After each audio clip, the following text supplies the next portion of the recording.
ஆனா கலைகள் தெரிஞ்ச நிறைய பேர் வெளியில சொல்லி தர மாட்டேங்கிறாங்க. அதனாலதான் அந்த கலை அழிஞ்சு போயிருது.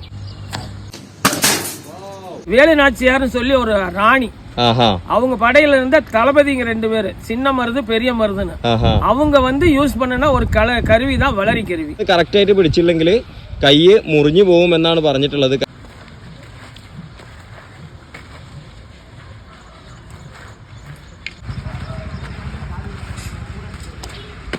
சுதந்திர போராட்டத்துல ஆங்கிலேயருக்கு எதிராக போராடுனதுன்னா இந்த கருவி வச்சு போராடுறதுனாலதான் அவங்கள தூக்குல போட்டாங்க.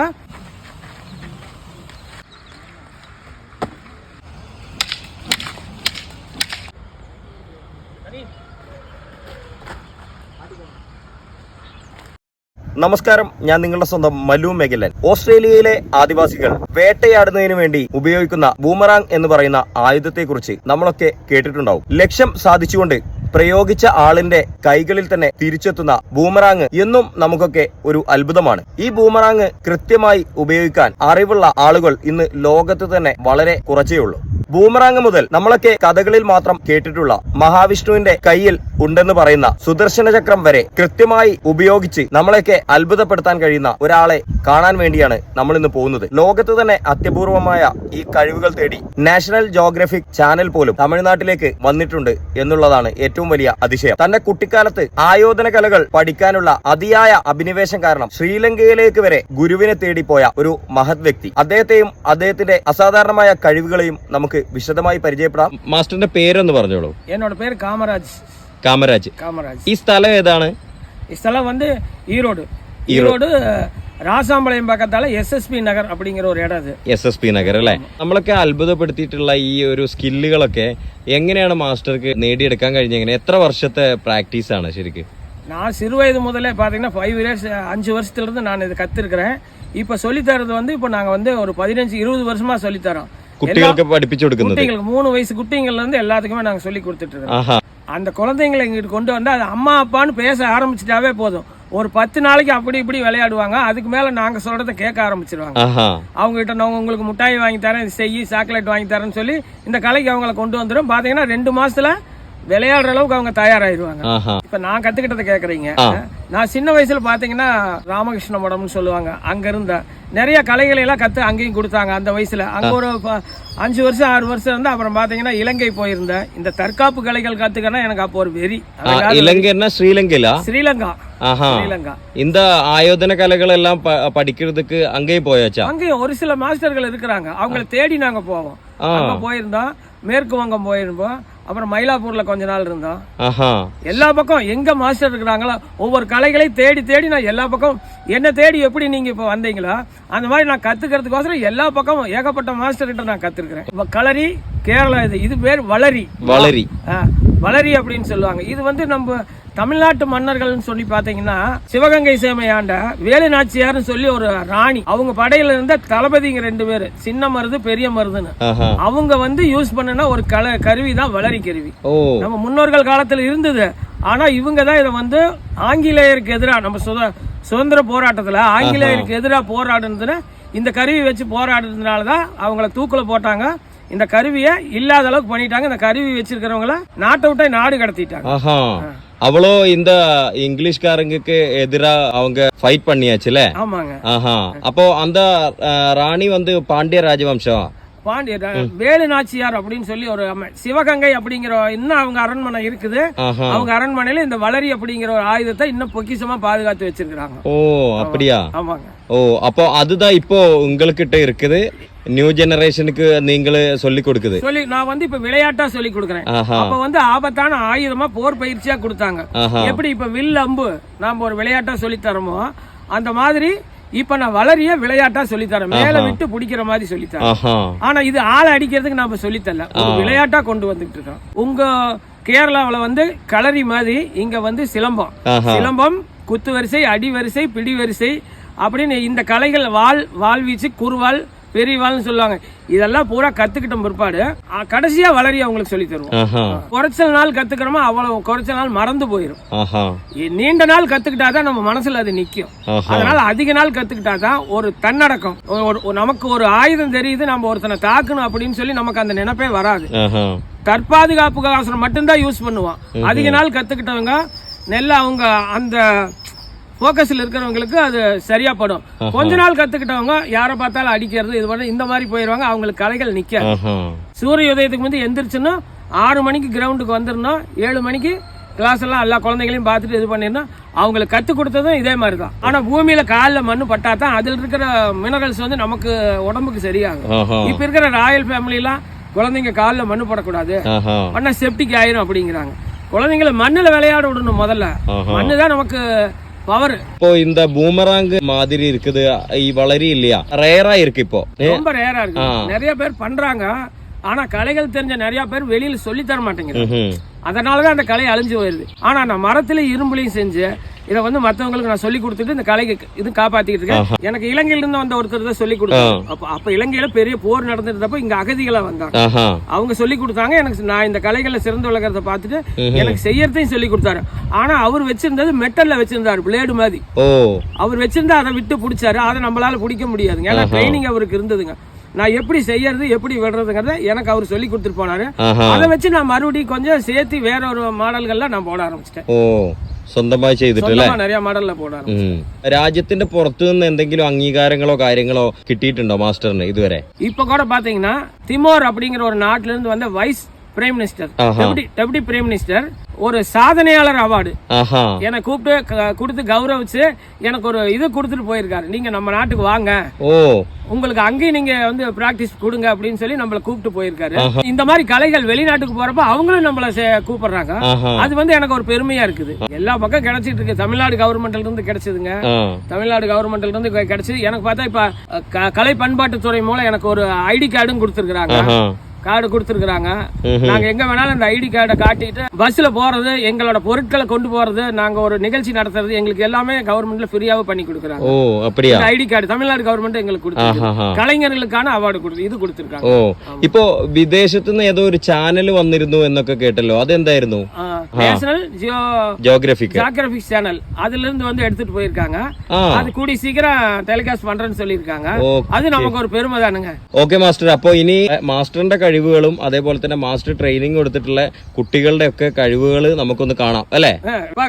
ഓക്കെ. അപ്പൊ നമ്മള് സിനിമകളിലൊക്കെ മാത്രം കണ്ടിട്ടുള്ള സിലമ്പാട്ടം എന്ന് പറഞ്ഞിട്ട് നമ്മൾ പാണ്ടിപ്പട എന്ന് പറഞ്ഞിട്ട് ഒരു സിനിമയിലൊക്കെ നമ്മൾ കണ്ടിട്ടുണ്ട്. നമ്മുടെ കളരിപ്പയറ്റിന്റെ രീതിയിലുള്ള വടികൾ കൊണ്ടുള്ള പരസ്പരം ഏറ്റുമുട്ടുന്ന ഒരു രീതിയാണ്. ആ ഒരു സംഭവമാണ് പല ഏജ് കാറ്റഗറിയിലുള്ള കുട്ടികൾ ഇപ്പോൾ അതിനുള്ള ട്രെയിനിങ് ആണ് എടുത്തുകൊണ്ടിരിക്കുന്നത് കേട്ടോ. சிலம்ப சுத்தது எல்லாத்துக்கும் ஈஸி தான். ட்ரைனிங் 1 இயர் 2 இயர் ட்ரைனிங் எடுத்தாவே நல்லா சுத்த ஆரம்பிச்சிடலாம். ஒண்ணுமே பெரிய கஷ்டம் இல்லை. பாத்தீங்கன்னா ஒண்ணு இந்த கை ஸ்ட்ராங்கா பிடிச்சி இந்த கை லோஸ். நோ ஃபிங்கர்ல சுத்தணும்னா ஸ்டிக்கு நகர்ந்து கீழே போய் விழுந்துடும். அவே போயிடும் ஃபைட் பண்றப்ப. பாத்தீங்களா 1 2 3 1 2 3 இது ஸ்பீடா செய்யறப்போ 1 2 3 1 2 3 எல்லா ரொட்டேஷன் சுத்துமே பாத்தீங்கன்னா இதை சார்ந்துதான் இருக்கும்.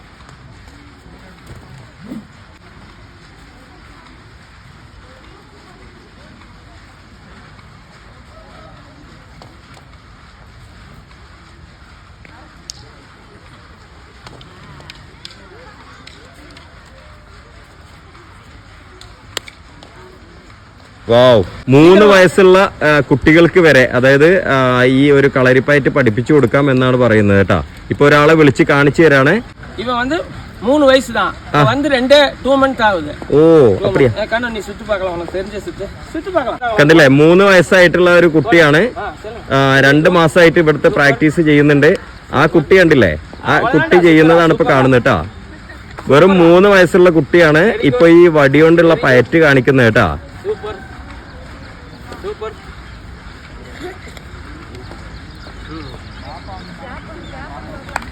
Wow, right, very good.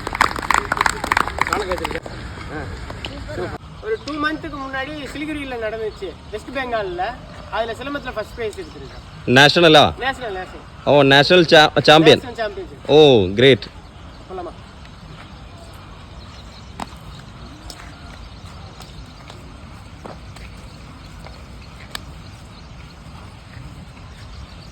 Speedo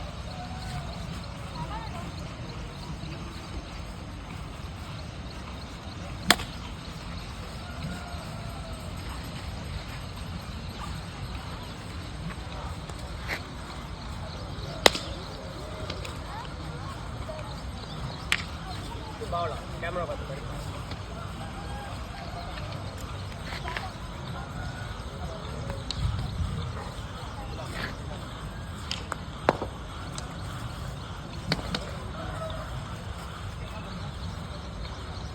speed என்ன வேணும்?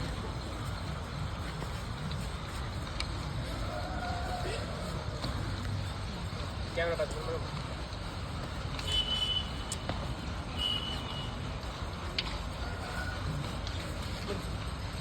கேமரா பார்த்து மாதிரி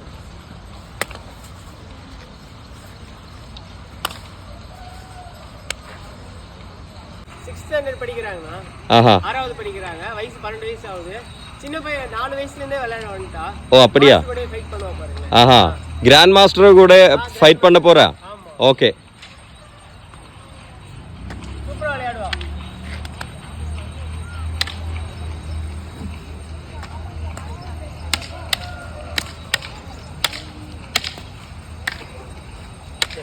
அப்படியே போ.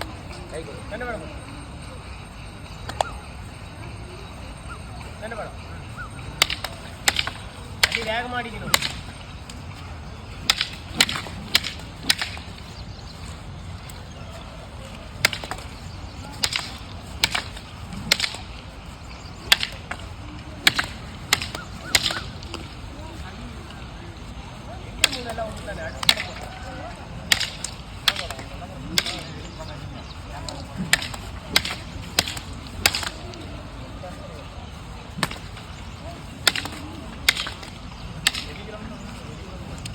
ஃபைட்ல நேஷனல் வரைக்கும் போயிருக்காங்க. ஓ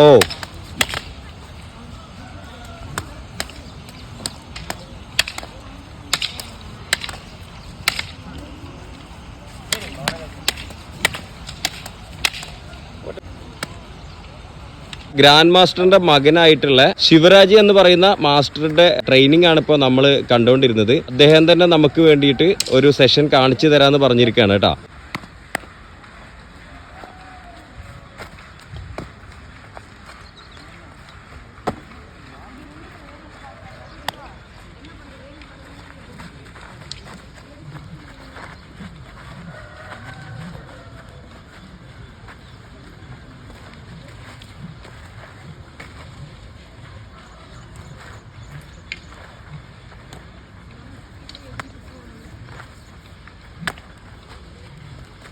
നമുക്കൊക്കെ വിശ്വസിക്കാൻ കഴിയാത്ത അത്രയും വേഗതയിലാണ് അദ്ദേഹം ഈ ഒരു വടി കൊണ്ടുള്ള ഈ ഒരു പയറ്റ് കാണിച്ചുകൊണ്ടിരിക്കുന്നത് കേട്ടോ. ചെറിയ പ്രായമേ ഉള്ളൂ. ചെറിയ പ്രായം എന്ന് വെച്ച് കഴിഞ്ഞിട്ടുണ്ടെങ്കിൽ നമ്മുടെ കോളേജ് വിദ്യാഭ്യാസമൊക്കെ കഴിഞ്ഞിട്ടുള്ള ഒരു പ്രായം മാത്രമേ ഉള്ളൂ. അപ്പോൾ ആ പ്രായത്തിലാണ് ഇത്രയും പ്രാക്ടീസായിട്ട് ചെയ്യുന്നത്. ഇദ്ദേഹമാണ് ഈ കുട്ടികൾക്ക് ട്രെയിനിങ് കൊടുക്കുന്ന പ്രധാനികളിൽ ഒരാൾ. തൊട്ട് പുറകെ നിൽക്കുന്നത് അദ്ദേഹത്തിൻ്റെ അച്ഛനാണ്, കാമരാജ് മാസ്റ്റർ. അദ്ദേഹമാണ് ഇതിൻ്റെ പ്രധാനപ്പെട്ട മാസ്റ്റർ, അതായത് ഗ്രാൻഡ് മാസ്റ്റർ. ഗ്രാൻഡ് മാസ്റ്ററിൻ്റെ മകനാണ് ഇപ്പോൾ ശിവരാജ് മാസ്റ്റർ എന്ന് പറയുന്നത്. അദ്ദേഹമാണ് നമുക്ക് വേണ്ടിയിട്ട് ഇപ്പോൾ ഇത് കാണിച്ചു തന്നത് കേട്ടോ. சஞ்சனா 7th ஸ்டாண்டர்ட் படிக்கிறாங்க. இப்போ லாஸ்ட் மந்த் நேஷனல் மேட்ச் போய் விளையாண்டு வந்திருக்காங்க. ஓ அப்படியா? First prize. ஓ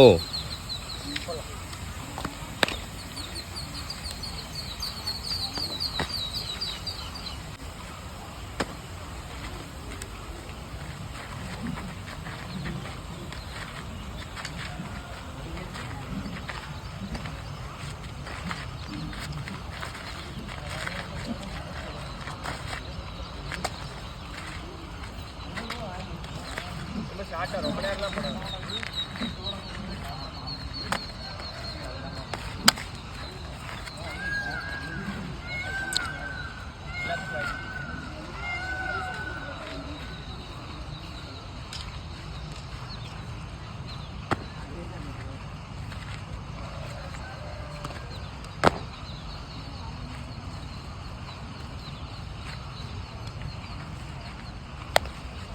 ഇപ്പം കുത്തുവർഷ് എന്ന് അവരുടെ ഭാഷയിൽ പറയുന്ന, അതായത് നമ്മളെ ഒരാളെ ആക്രമിക്കാൻ വന്നു കഴിഞ്ഞിട്ടുണ്ടെങ്കിൽ അതിനെ എങ്ങനെ തടയാം എന്നുള്ളതിൻ്റെ ഭാഗമായിട്ടുള്ള സംഭവങ്ങളാണ് കാണിക്കുന്നത് കേട്ടാ. കണ്ടില്ലേ? என்னோட டாட்டர் இந்துமதி பார்த்தீங்கன்னா நேஷனல் ஸ்டேட்டு ஏகப்பட்ட எங்கே போனாலுமே வின் பண்ணிடுவோம். இப்போ என்ன பண்ண போகிறேன்? இப்போ ஸ்வாட் ரொட்டேஷன் பண்ண போகிறேன். Okay okay okay.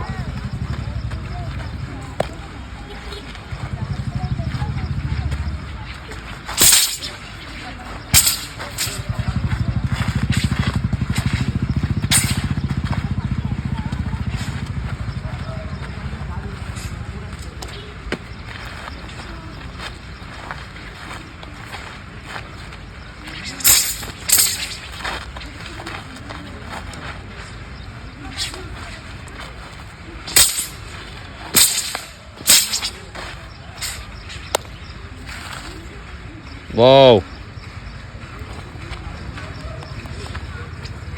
നമ്മൾ നേരത്തെ കണ്ടിട്ടുള്ള ആ ഒരു കുട്ടിയുടെ പെർഫോമൻസ് നമ്മൾ കണ്ടായിരുന്നു. ചെറിയ കുട്ടിയുടെ നമ്മൾ ഇപ്പോൾ കാണുന്ന മുമ്പിൽ നിൽക്കുന്ന ആ മോളാണ്.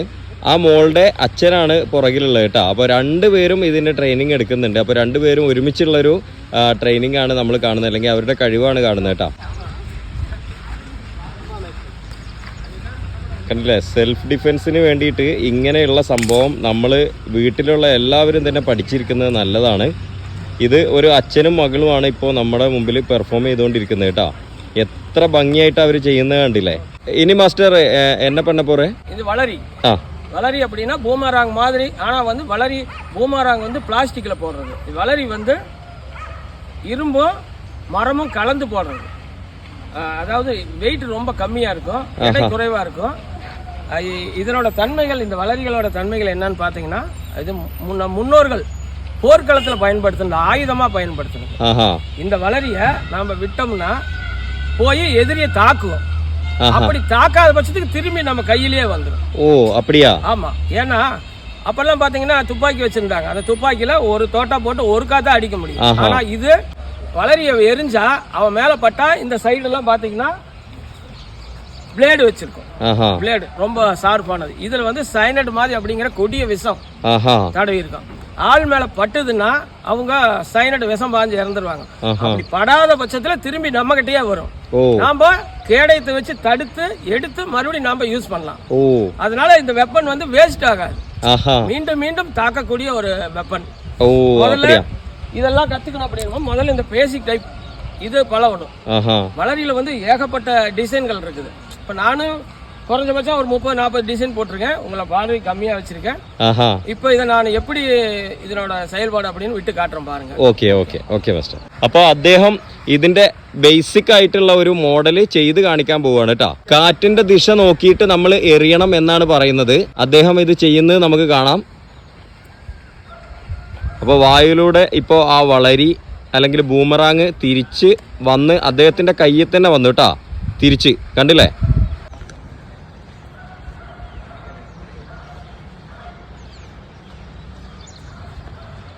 കണ്ടില്ലേ, മാസ്റ്ററിൻ്റെ കയ്യിൽ തന്നെ അത് വന്ന് വീണു കേട്ടോ. കാരണം വിട്ടെടുത്ത് തന്നെ അത് തിരിച്ചു വരുന്നത് നമ്മൾ കണ്ടു. രണ്ടാമത്തേതാണ് ഇപ്പോൾ നമ്മൾ കാണുന്നത്. ഇനി അടുത്തത് നോക്കാം. ஒவ்வொரு மாடல் வளரையும் கையில் எடுத்தா ஒரு 2-3 தடவை நம்ம விட்டோம்னா தான் இதனோட பொசிஷன் நமக்கு தெரியும். ஏன்னா நம்ம அது எடைக்கு அதிகமாக இருக்கு வெயிட், இது வெயிட் கம்மியாக இருக்கு. அதனால இதனோட டைப் ஆகணும். ஒரு 2 தடவை வார்ம் அப் பண்ணா தான் 3வது தடவை கைக்கு வரும். ഓക്കെ. അപ്പോൾ ഓരോ തരം വളരെയും പ്രത്യേക സ്വഭാവമുള്ളതാണ്. അപ്പോൾ അത് 1-2 തവണ ചെയ്ത് നോക്കിയാൽ തന്നെയാണ് നമുക്കത് ശരിയായിട്ട് വരുള്ളൂ എന്നാണ് പറയുന്നത്.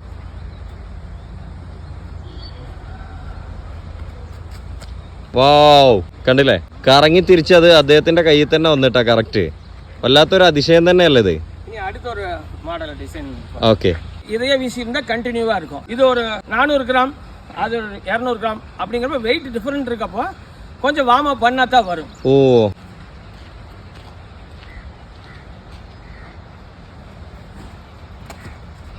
வாவ். அடுத்து இந்த ஒரு டைப் வளரி. ஓகே. இது பாத்தீங்கன்னா இத மாதிரி விரல்ல சுதர்சன சக்கரம் மாட்ட. இது 3 லீஃப். 3 ഇറക്കൈകൾ കൊണ്ടതെന്ന് വെച്ചீங்களா. ഓക്കെ. 3 ലീഫുള്ള ഒരു വളരിയാണ് ഇപ്പോൾ ചെയ്യാൻ പോകുന്നത് കേട്ടോ.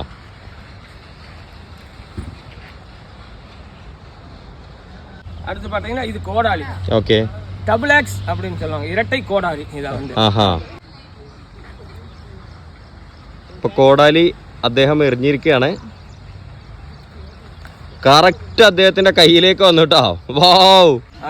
இதுக்கு வந்து பாத்தீங்கன்னா 2 பக்கமும் விஷம் வச்சு இதை வந்து நாம இப்போ ஒரு ஸ்போர்ட்ஸா விளையாடுறோம், மேல விட்டு பிடிக்கிறோம். அந்த காலத்துல, ஆபத்து காலத்துல, போர் காலத்துல பாத்தீங்கன்னா கீழே ஒரு 3 அடிக்கு போயிட்டு வர மாதிரி இதனோட எடையை கூட்டுனா இது பூமியில இருந்து இப்ப வந்து விளையாட்டுக்கோசரம் விடுறோம். இத மாற்றம் பண்ணுனா இந்த அளவுக்கு தான் போகும். ஓ அப்படியா? 3 அடி ஒரு தாக்குதலுக்கு, ஒரு போர் வீரர்களை எதிரியை தாக்குறதுக்கு இந்த அளவுக்கு போயிட்டு திரும்பி வரும். இந்த வளரி வந்து ஆக்ஸ், சிங்கிள் ஆக்ஸ், கோடாரின்னு சொல்லுவோம் தமிழ்ல வந்து கோடாரி. கோடாலி. ஓகே. மலையாளத்திலும் கோடாலி. இரட்டை கோடாரி. இது வந்து சிங்கிள் கோடாரி. இந்த கோடாரியில பாத்தீங்கன்னா சின்ன ஒரு பிளேடு வச்சிருக்கும் பாருங்க, ஷார்ப்பான எஸ்எஸ்ல செஞ்ச பிளேடு வச்சிருக்கோம். ஓகே. இதை நான் பயன்படுத்துறேன். ஆனா வந்து மேல படுறதுக்குலாம் நம்ம பயன்படுத்துறோம். ஆனா கேட்ச் பண்ண மாட்டோம். ஏன்னா நிறைய பேர் இருக்கிறதுனால ஆள் மேல பட்டுரும். அதனால பாதுகாப்பு கருதி நான் விட்டு மட்டும் കാട്ടുறேன். ഇത് ഒറ്റക്കോടാലിയാണ്. അപ്പൊ അതിൽ ശരിക്കും അതിന്റെ അറ്റത്ത് ഭയങ്കര മൂർച്ചയേറിയ ഒരു ഭാഗമാണ് വരുന്നത്. അതുകൊണ്ട് തന്നെ ഇത് വിട്ടിട്ട് നമ്മൾ കൈകൊണ്ട് പിടിക്കാറില്ല. ട്രെയിനിങ് കൊടുക്കും, പക്ഷെ ആളുകളുടെ ശരീരത്തിൽ കൊള്ളരുത് എന്ന് വെച്ചിട്ട് വളരെ സൂക്ഷിച്ചിട്ടാണ് ചെയ്യുന്നതെന്നാണ് പറഞ്ഞേട്ടാ. ഇപ്പൊ വീണ്ടും ആകാശത്തേക്ക് അത് എറിഞ്ഞിരിക്കുകയാണ്. മൂർച്ചയുള്ള കോടാലിയാണ് കേട്ടോ അത്. കണ്ടില്ലേ, കറക്റ്റ് മാസ്റ്ററിന്റെ കയ്യിൽ തന്നെ വന്നിട്ടാ. ഇത് മാസ്റ്റർ ഇത്രയും എക്സ്പീരിയൻസ്ഡ് ആയതുകൊണ്ട് മാത്രമാണ് ഈ മൂർച്ചയേറിയ കോടാലി പിടിച്ചിട്ടുള്ളത്. കണ്ടില്ലേ, അതായത് ക്യാച്ച് ചെയ്യുന്നത് കറക്റ്റ് ആയിട്ട് പിടിച്ചില്ലെങ്കിൽ കൈ മുറിഞ്ഞു പോകും എന്നാണ് പറഞ്ഞിട്ടുള്ളത്. കാരണം ഈ കാണുന്ന അറ്റം വളരെ മൂർച്ചയേറിയിട്ടുള്ള ഒരു ലോഹം കൊണ്ട് ഉണ്ടാക്കിയിട്ടുള്ളതാണ് കേട്ടാ. അതേമാതിരി എല്ലാ വളരിலையும் நம்ம ஃபிட் பண்ண முடியுங்க. ஒரு விளையாட்டுக்கோசரம் எல்லாத்துக்கும் சொல்லி கொடுக்கறனால ஆபத்து அப்படிங்கிறதுனால நம்ம இதை நான் மட்டும்தான் பண்றேன், പയ്യൻ பண்ணுவோம் அப்படிங்க. அதனால மற்றவங்களுக்கு எல்லாம் സ്പോർട്സാ தான் சொல்லி தரேன். ഓക്കെ. അപ്പോൾ ഈ ഒരു മൂർച്ചയേറിയ ഒരു വളരി എന്ന് പറയുന്നത് മാസ്റ്റർ, ഗ്രാൻഡ് മാസ്റ്ററും അദ്ദേഹത്തിന്റെ മകനും മാത്രമാണ് ഉപയോഗിക്കുന്നതെന്ന് പറഞ്ഞിട്ടാ. കാരണം ആർക്കും അപകടം പറ്റരുത് എന്ന് വെച്ചിട്ടാണ്. ഇനി വേറൊരു ടൈപ്പ് വളരിയാണ് ഇപ്പോൾ അദ്ദേഹം കാണിച്ചു തരാൻ പോകുന്നട്ടാ.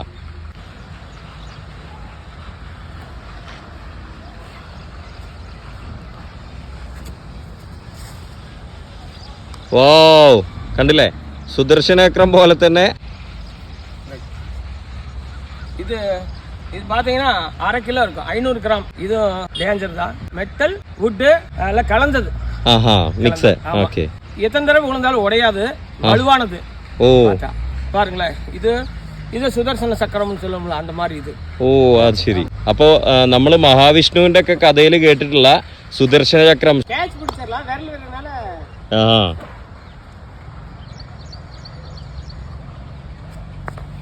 വാവ്, இது 600 கிராம் எடையில. 600 கிராம். எடை அதிகம். இது ரொம்ப டேஞ்சர். ஆமா, இதை கேட்ச் இப்படிதான் கேட்ச் பண்ண முடியும். பாருங்களேன், இது ஒரு 2-3 தடவை விட்டா மட்டும்தான். ஏன்னா எனக்கு ஏஜ் ஆயிடுச்சு, அதனால நான் ஒன்றும் சின்ன பையனா இருந்தா ஈஸியா பிடிச்சிருவாங்க. ஏஜ் ஆனதுனால கொஞ்சம் சிரமம், அதனால பிடிக்கிறேன் பாருங்க. ഓക്കെ. ഇത് ഭയങ്കര അപകടകരമായിട്ടുള്ള ഒന്നാണ് എന്നാണ് പറഞ്ഞത്.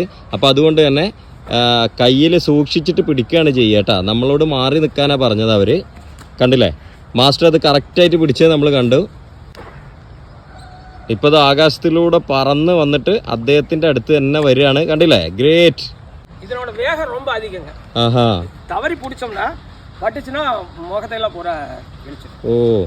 ഇത് കമ്പാരിറ്റീവ്ലി കുറച്ച് സ്പീഡ് കൂടുതലാണ് ഇതിന്. അതുകൊണ്ട് തന്നെ സൂക്ഷിച്ച് പിടിച്ചില്ലെങ്കിൽ നമ്മളെ കഴുത്തൊക്കെ മുറിഞ്ഞു പോകും എന്നാണ് പറയുന്നത് കേട്ടാ. ഇനി അടുത്ത് அந்த ஃப்ளோகன் அப்படின்னு சொல்றாங்க, ஊதுகொல்லி. ஊதுகொல்லி, ஃப்ளோகன் அப்படின்னு இங்கிலீஷ்ல ஆங்கிலத்தில் சொல்லுவாங்க. அதாவது ஒரு மூங்கில் குழாயில ஊசியை போட்டு ஊத்துனா அது பாத்தீங்கன்னா 200 அடி தூரம் தாக்கும்.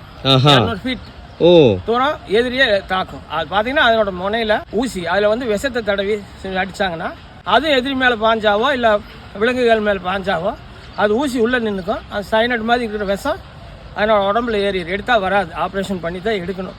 அந்த மாதிரி ஒரு ரொம்ப കഷ്ടமான ഒരു ഇത് ആയുധം അത്. അപ്പൊ ഇനി ബ്ലോഗണ്ണാണ് അദ്ദേഹം നമുക്ക് കാണിച്ചു തരാൻ പോകുന്നത്. നമ്മൾ സിനിമകളിലൊക്കെ കണ്ടിട്ടുണ്ടാവും, ആദിവാസികള് വിഷം പുരട്ടിയ അമ്പ് കൊണ്ട് അത് വായിൽ നിന്ന് ഇങ്ങനെ ഒരു കുഴല് വഴി ഊതിക്കൊണ്ട് ശത്രുവിന്റെ കഴുത്തിലോ അല്ലെങ്കിൽ ശരീരഭാഗത്തോ ആ വിഷം പുരട്ടിയ അമ്പ് എയ്തുകൊണ്ട് അങ്ങനെ ശത്രുവിനെ ഇല്ലാതാക്കുന്നത് നമ്മൾ കണ്ടിട്ടുണ്ട്. അപ്പോൾ അതുപോലത്തെ ഒരു സംഭവമാണ് ഇപ്പോൾ മാസ്റ്റർ നമുക്ക് വേണ്ടി ഇനി കാണിച്ചു തരാൻ പോകുന്നത്. അതെങ്ങനെയാണ് പ്രയോഗിക്കുന്നത് എന്നുള്ളത് നമുക്ക് മാസ്റ്റർ കാണിച്ചു തരാൻ പോവാണ് കേട്ടോ. ഇപ്പോൾ നമ്മൾ ദൂരെ നോക്കിക്കഴിഞ്ഞിട്ടുണ്ടെങ്കിൽ അവിടെ ഒരു ബലൂണ് സെറ്റ് ചെയ്തിട്ടുണ്ട്. എത്രത്തോളം റേഞ്ചിൽ ഈ ഒരു സംഭവം പോകും എന്നുള്ളതാണ് ഇപ്പോൾ കാണിക്കാൻ പോകുന്നത് കേട്ടോ. അപ്പോൾ നമുക്ക് കാണാം, മാസ്റ്റർ ഇവിടെ ഉണ്ട് നമ്മളടുത്ത്. അതിൻ്റെ വിഷം പുരട്ടി വെക്കുന്ന ആ ഒരു മോനെയാണ് ഇപ്പോൾ ഇതിനകത്ത് വെച്ചത്. ഇനിയിപ്പോൾ അദ്ദേഹം ഇത് ചെയ്യാൻ പോവാണ് കേട്ടോ. വാവ്, ഇപ്പൊ ഇതിന്റെ ഒരു പവർ കാണിക്കാൻ വേണ്ടിയിട്ടാണ് നമ്മൾ, അതായത് ഇവര് ഇത് പ്രാക്ടീസ് ചെയ്തിട്ടുള്ള ഒരു അമ്പാണ് കേട്ടോ ഇതിൽ കിടക്കുന്നത്. ഇത് കണ്ടില്ലേ, ഈ സാധനം ഇങ്ങനെ കുത്തി കയറും, 200 അടി ദൂരം വരെ ഇത് പോവും എന്നാണ് പറഞ്ഞിട്ടുള്ളത് കേട്ടോ. കണ്ടില്ലേ, ഇതാണ് അതിന്റെ അമ്പ് എന്ന് പറയുന്നത്. இந்த அம்பு வந்து இந்த ஷார்ட் லைன்ல இதுல போறப்போ ஷார்ட் ரொம்ப ஷார்ட் கம்மியா போகும். ஒரு 50 அடி 60 அடி போகும். இந்த ஆங்கிள் அடிக்கிறப்போ ஒரு 100 அடி போகும். இந்த ஆங்கிள் அதிக தூரம் போகும். இதுலயே ஓவர் அதிகம் போகும். இதனோட நோக்கம் வந்து கீழ இருந்து மேல அடிக்கிறது, மேல இருந்து கீழே அடிக்கிறது. அதாவது இந்த கிடைமட்டமா அடிக்கிறப்போ இதனோட இது புவியீர்ப்பு விசை எடுத்து போறப்ப இதனோட வேகம் குறையும். அதனால இதனோட வேகம் என்னன்னா மேல இந்த சைடு இது ரொம்ப கம்மியா போகும், குறைவா போகும். கொஞ்சம் തൂക്കിட்டோம்னா அதிகமா போகும். ഓക്കെ, അപ്പോൾ ഏതൊക്കെ ആംഗിളിൽ ഇത് ബ്ലോ ഗൺ ഉപയോഗിച്ച് കഴിഞ്ഞാൽ എത്ര ദൂരം വരെ പോകും എന്നുള്ളതാണ് ഇപ്പോൾ മാസ്റ്റർ നമുക്ക് പറഞ്ഞു തന്നെ കേട്ടോ. ഇപ്പോൾ 7 മണിയോട് കൂടിയിട്ട് അവരെല്ലാവരും ട്രെയിനിങ് പൂർത്തിയാക്കിയിട്ട് പോവുകയാണ്.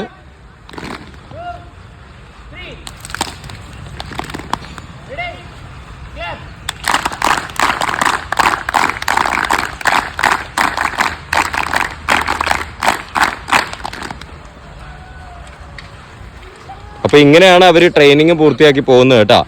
എന്തായാലും നമുക്കൊക്കെ ഇതുപോലെ നമ്മുടെ മക്കളുടെ സുരക്ഷയ്ക്ക് വേണ്ടി എക്സസൈസ് എന്നുള്ള നിലക്ക് കൂടി കളരിപ്പയറ്റോ കാര്യങ്ങളൊക്കെ പഠിപ്പിക്കണം എന്നുള്ളത് മാത്രമാണ് പറയാനുള്ളത്. എന്തായാലും ഇത്രയും സമയം നമുക്ക് വേണ്ടി നമ്മുടെ വീഡിയോക്ക് വേണ്ടി ചെലവിട്ടതിന് മാസ്റ്ററിനോടും മറ്റ് പരിശീലകരായിട്ടുള്ള ആൾക്കാരോടും വലിയൊരു താങ്ക്സ് പറയാണ്. Thank you so much.